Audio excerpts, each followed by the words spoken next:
रात का समय था। चारों ओर घना अंधेरा छाया हुआ था। केवल एक ही कमरा प्रकाशित था। वहां 4 मोमबत्तियां जल रही थी। चारों मोमबत्तियां एकांत देख आपस में बात करने लगी।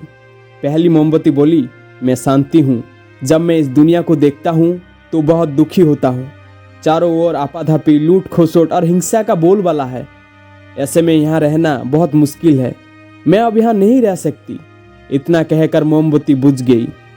दूसरी मोमबत्ती भी अपने मन की बात कहने लगी। मैं विश्वास हूँ। मुझे लगता है कि झूठ, धोखा, फरेब, बेईमानी मेरा वजूद खत्म करते जा रहा है। यह जगह अब मेरे लायक नहीं रही।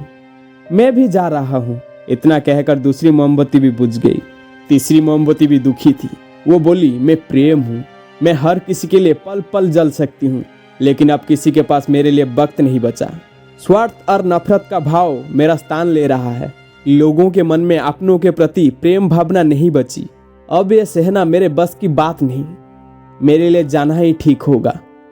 यह कहकर तीसरी मोमबत्ती भी बुझ गई। तीसरी मोमबत्ती बुझते ही कमरे में एक बालक ने प्रवेश किया। मोमबत्तियों को बुझा हुआ देख उसे बहुत दुख हुआ। उसकी आंखों से आंसू बहने लगे।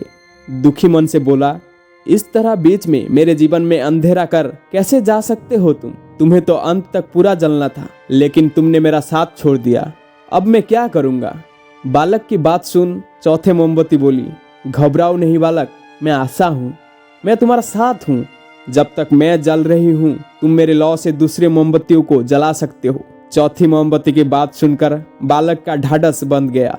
उसने आशा के साथ शांति, विश्वास और प्रेम को पुनः प्रकाशित कर लिया। जीवन में समय एक जैसा नहीं रहता। कभी उजाला रहता है तो कभी अंधेरा। जब जीवन में अंधकार आए, मन अशांत हो जाए, विश्वास डगमगाने लगे और दुनिया पराई लगने लगे, तब आशा का दीपक जला लेना। जब तक आशा का दीपक जलता रहेगा, जीवन में कभी अंधेरा नहीं हो सकता। आशा के बल पर जीवन में सब कुछ पाया जा सकता है। इसलिए आशा का साथ कभी ना छोड़ना।